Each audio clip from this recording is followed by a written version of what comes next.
Hello, Lab Out Loud listeners. If you like the show, please consider supporting the show through our Patreon page. For as low as $1 a month, you can help support the show. Go to laboutloud.com/support to get started today. And now, on with today's show. You're listening to Lab Out Loud, Science for the Classroom and Beyond. And I'm your co-host, Dale Basler. I'm Brian Bartel.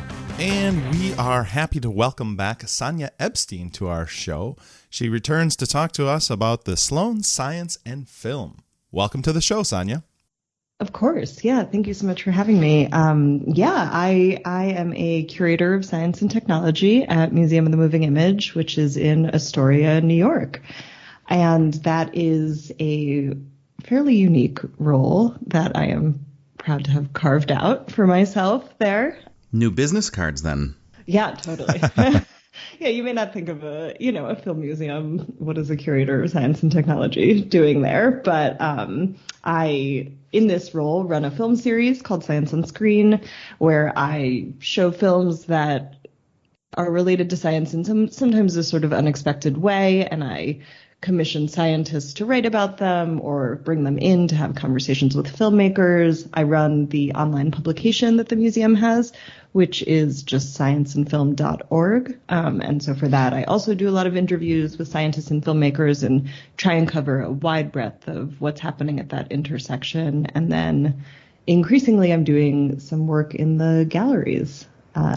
Museum. Yeah. Is this a case where you were a science person that wound up in the museum world, or museum went to science, or a different path? Great question. Some weird combination of all of those. I have always loved, sort of the art museum world and interned in a lot of museums, growing up, but felt like I wanted a sort of a different path, something that was not fitting into those places exactly. Mm-hmm. And I studied in college psychology and art history, and I always had an interest in brain science in particular.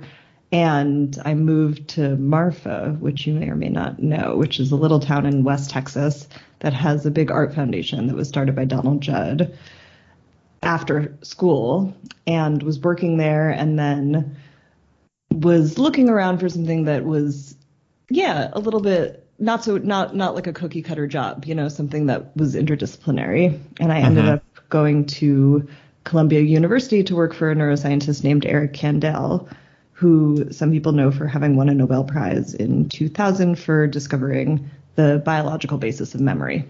Essentially that, your brain changes when you form a long-term memory.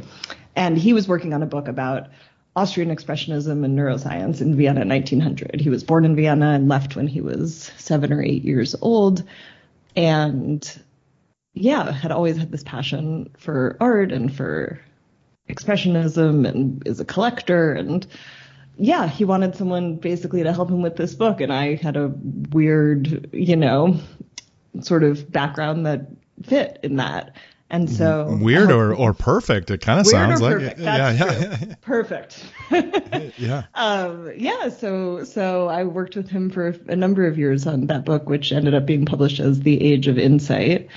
And while I was working for him, he started working with PBS on a television series about the brain, so I ended up helping to produce that.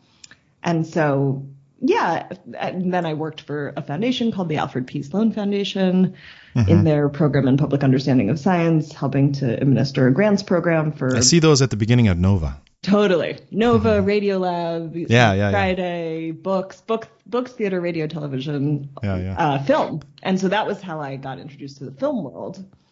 And so I ended up with like this background that is sort of in between art and science.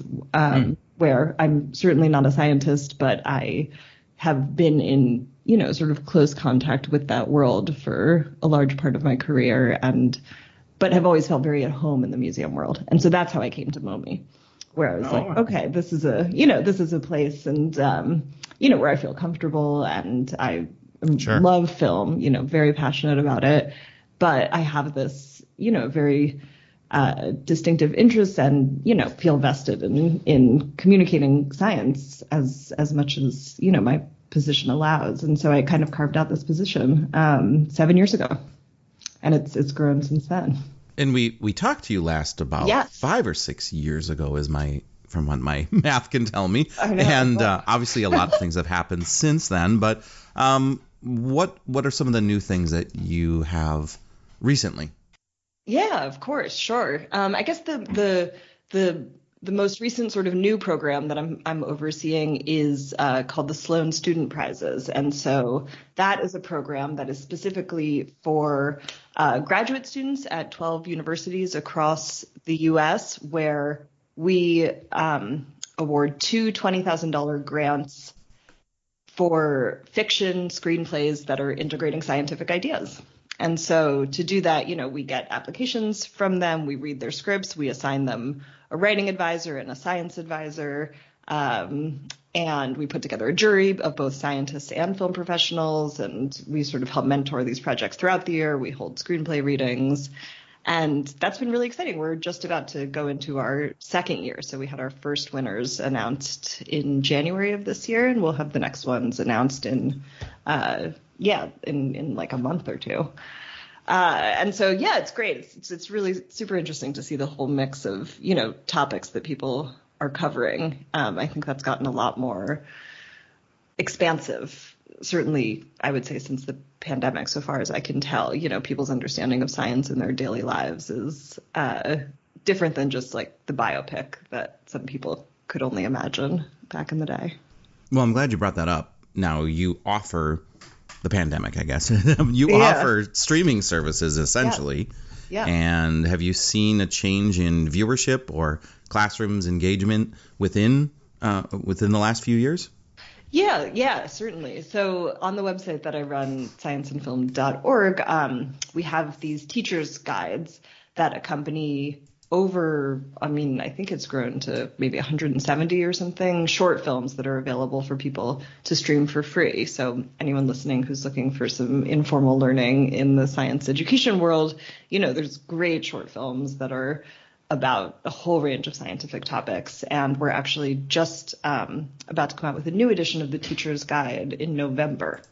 So stay tuned for that. That'll basically be an update of the guides that we've released previously, but we've gotten so many new films. There was really a lag in the pandemic when, nobody could shoot anything. And a lot of writing, though.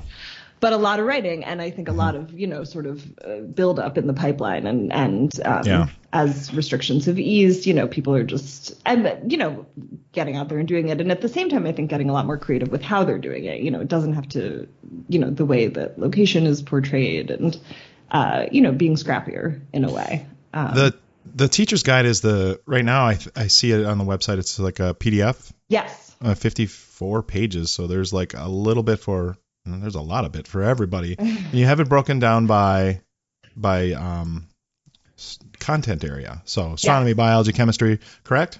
Yes, correct. I tried to sort of look at the New York City and national science standards and see what categories they used. I think there's certainly room for more, climate science. I mean, that's something that's in almost every script I read these days, as it, I would say, should be. But so they're broad categories is what I'm trying to say, kind of because I wanted them to align somewhat with those standards that teachers might be using.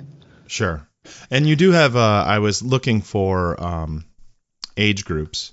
And yes. And you have, that's like the first thing in there. Do you have any age groups that are below middle school? Yeah, there's certainly, yes, there's definitely films that would be appropriate for below middle school, I would say. Mm-hmm. We have I'm thinking of some animated films. We have one called Paprika, which is about the origins of that spice, which is totally silent, and kind of tells that story in a really unique way that I think could be appreciated on any level. I think middle school is a kind of sweet justified spot. Starting place in some place. Mm-hmm. Yeah, a sweet spot because, you're starting to notice things in the world around you and, make connections. But I'm not a teacher, so Yeah. I was just, essentially going by what I was reading in the science standards and what seemed appropriate to me. But I would really say those age, the age distinctions are guidelines. They're not prescriptive. And so Teachers always screen your film first. Yeah, right. So I'm looking at the Paprika one, though. You do have that example, elementary school or higher, and then you list standards and then a summary and then like little questions to explore, like, why is vitamin C important for our healthy body functions and things like that. So each one kind of gives a little starter. And so am I right to say that all of these videos can be viewed on the website, or are there some that cannot? They can all be viewed on the website for free. That's the whole idea. So how does that work? How does the filmmaker give me the rights? Give us the rights? How do they fund their film? Is it through the philanthropy or? Yeah, essentially. Yeah. So the website, if anyone goes to it, so we are a part of the website is published by Museum of the Moving Image, but it is funded in large part by the Sloan Foundation, which, as I mentioned, has a nationwide program that mentors and helps develop the work of filmmakers at many stages of their career. And I would say one of the largest parts of that program is supporting students. So all of the films on the site, all of the short films, were made by students with support of a production grant from the Sloan Foundation. And so as part of that, they agree after their festival run that they will give us, essentially streaming rights, not exclusive. A lot of these films have streamed elsewhere, and there are some exceptions. There are films that have exclusive deals with HBO or whatever, and we don't want to stand in their way. We'll get them when they're ready. But as much as the filmmakers want them to be, we are a resource and a way for them to reach a different kind of audience, because I think sometimes what happens with short films is maybe they go to festivals, but after that there's not a huge it's kind of, it's hard for them to find their place in the world. There's not like a Netflix for short films. Shorts, that's like super popular. And so I thought, developing kind of an educational route for them. And we show them at the museum as well. We have a big education program. And during the pandemic, we did that often where we would show a film online and then, have the filmmaker come and participate, because it's a really unique library. In a way. And so, I hope that answers your question. Essentially, no, that makes sense. Yeah. They, I think it's about $20,000 that they get to make the film. And, they have to have a science advisor. The science has to be vetted. It's a prize that's given based on the screenplay. And then they go out and shoot it. So things sometimes change in that interim. But, recently I've gotten a lot of great ones. There's a very sweet one that's right at the top if people go to the page, called The Code for Family. That'll be in the new edition of the Teacher's Guide. That's about a multi-generational household, and the grandmother learns computer code, at an old age, and kind of helps her grandchildren. And it's just very well done. And well, I'm looking at the films right now, and I see one about Oliver Sacks, and he was always a favorite guest on Radio Lab, and I've read some of his books there too. So that's what I'm going to be doing soon. I do like the fact that there is a timeline underneath it for most of the videos, because that's obviously a piece of teacher prep that they have to consider, is how long is this, if that's something we're going to use in the classroom. And I know we've talked a little bit about the appropriateness of using film and video within the classroom, and sometimes just feature-length films are not always appropriate. And sometimes these clips are just succinct enough to get to the point, and then have a discussion around that. Yeah, and that's really, that's what I imagine as the most useful sort of way that people can come to these. I will say, on the site, if people go, there's a mix of films. So all the ones that have a time code are short films, and the ones that don't, that have a button that says how to watch, those are feature films. Got it. And so those, are obviously longer. But during the pandemic at the museum, we opened a drive-in movie theater at on the grounds of the New York Hall of Science, in collaboration with them and an organization called Rooftop Films. And I had a film series called Proceed with Caution, in which I actually screened a number of these short films for our drive-in audience, preceded by a feature film. So they can also function sort of interestingly in that way, where, one touches on a theme that then a feature film kind of explores, or it can be two different takes on a similar theme. But that was really a fun and unique way also of sharing these. I know it doesn't seem to have a rating or a most popular kind of a list there. Do you know of a few that are just like, oh, these are ones that really seem to stand out in science classrooms, for instance? Yeah, I mean, I have the privilege of seeing the back end, so I can see how many clicks there are. I mean, one that particularly during the pandemic, but it's always been popular. It's from a while ago. I think it was made maybe in 2000 or something, but it's about Semmelweis, who was a Hungarian physician, who, essentially helped figure out that washing your hands really does save lives. And, it's I have no idea why that would be important during that pandemic, though. Yeah, no, not at all. But that was sort of interesting content, I felt like. Yeah, it was made in 1999. By someone named Jim Barry, and you can watch it on there. And that has consistently, I mean, certainly, really the clicks went up during the pandemic. But, I showed that film at the drive-in, and I wrote an article about it, and I talked to the filmmaker. I did an interview for the site, and he actually is still super committed to the story, and he's even commissioned comic book artists to do illustrations about Semmelweis. So there's a lot there. And the other one that just happened to have a relationship to the pandemic is one called Nose Hair, which is about anosmia, which turned out to be a symptom. And so that's a 10-minute film that was made maybe 10 years ago by a guy named Lou Morton, and it's animated, and it's very sweet. It's about this little kid who discovers he has anosmia because he can't smell fart bombs. Feels really rejected and alienated until he meets a chef that also has it, who sort of shows him all the things that he can still taste related to texture, and learns about it as a sort of superpower. So like a survival tip. You're like, should you experience anosmia? Here are some suggestions. Yeah, totally. And I mean, I know when that was, I just remember early 2020 when that was really scary. And I felt very lucky to be able to turn to this sweet animation as a way of, I mean, it was hard to produce content or think about what to write during that time.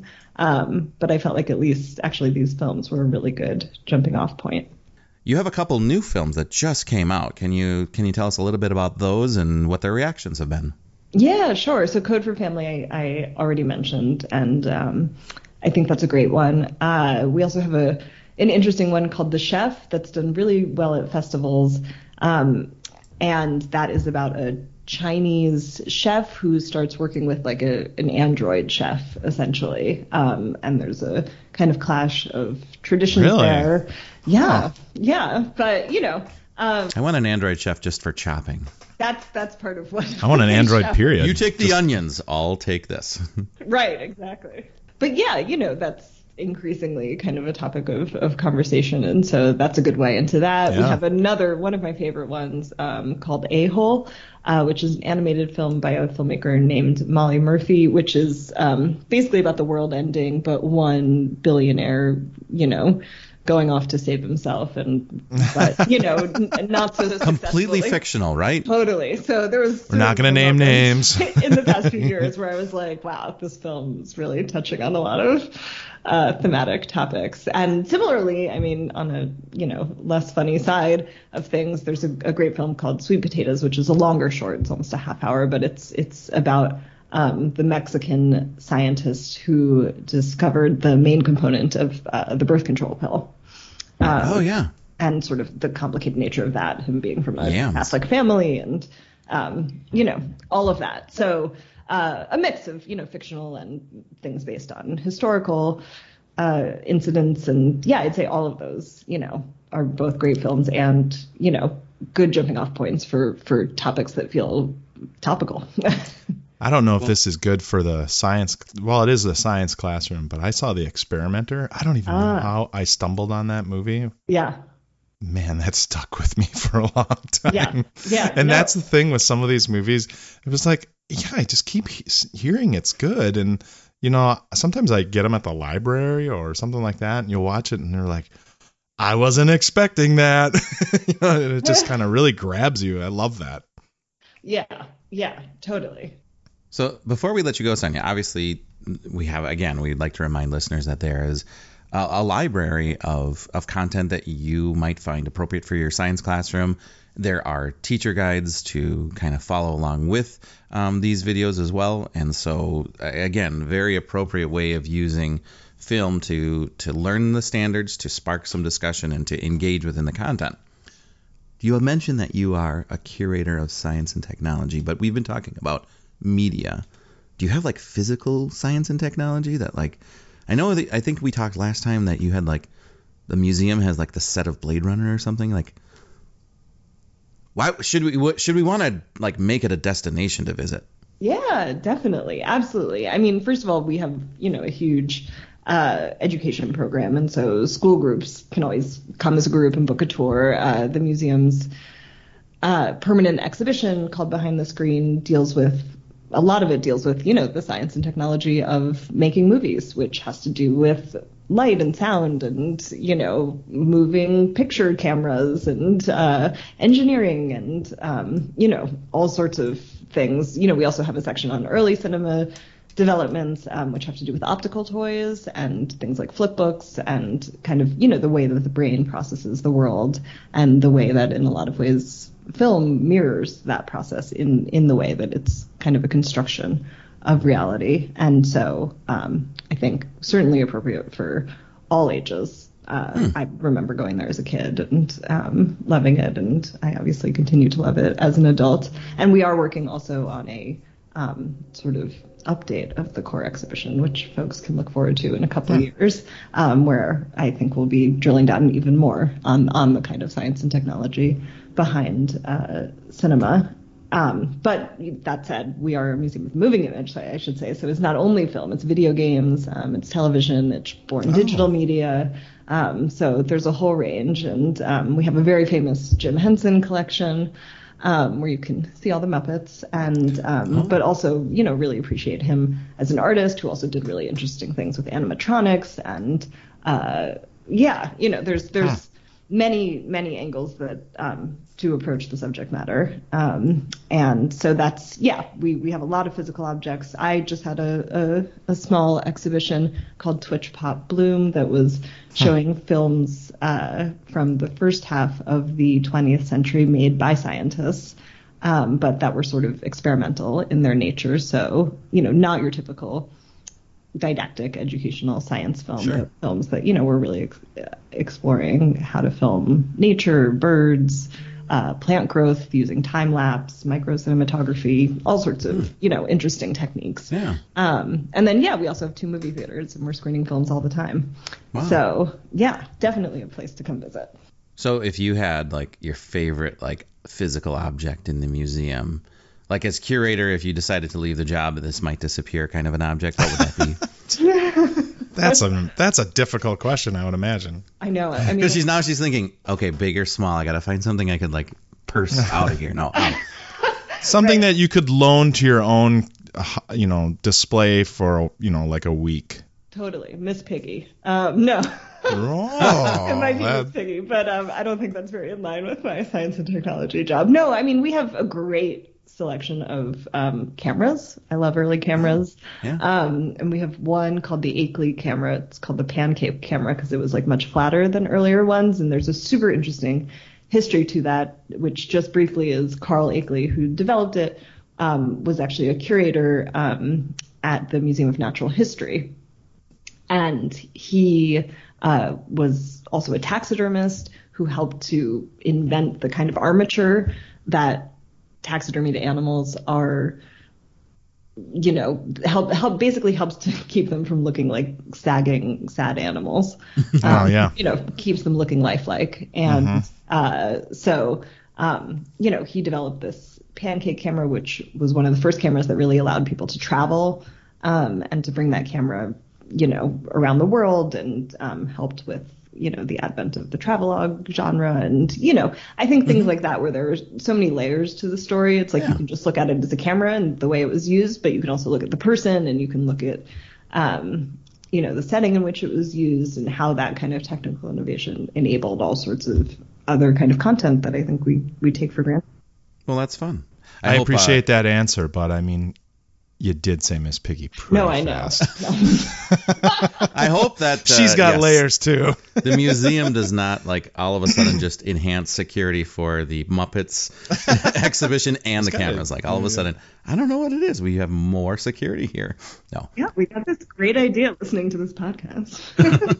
If you're visiting the museum, what do you tell people, like, how much time they should plan?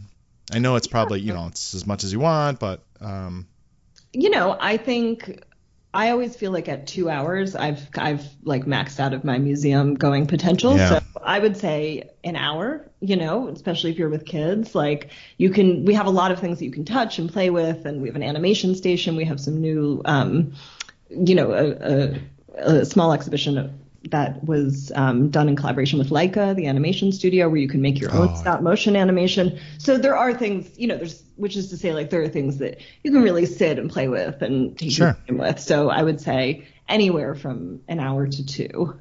Okay. But even if you just have a half hour to run around before a screening, like, you can make a flip. Who doesn't love that? Yeah. Right. We went to my family went to the Bakken Museum in the Twin Cities last spring, and they had Lego figures that were made, you know, specifically for the museum, that were women in science, and they had them hidden throughout the museum. And oh my gosh, the kids there and myself, I'll be honest, were like, you got to find these, and then they had like little information about them. So that was, I think they took a lot longer in the museum looking for the Lego figures than anything else. But obviously, depending on what you have as an exhibit or a feature, might change some of that. Yeah, I mean, yeah, but I love that idea of having a, you know, some sort of scavenger hunt. I think we have done things like that in the past, if I'm not mistaken. I think it's a really fun way of moving through a space. Well, thank you so much for your time, Sonia. I'm excited to get out and watch some of these films now, and I especially encourage educators to take a look and see what's there. And, you know, when you're getting to that point in the year where you're like, you know, we're right before a break, maybe avoid pulling out Shrek and be better than Shrek, but find something that is intellectually stimulating within science. And I think that you'll easily be able to find something here.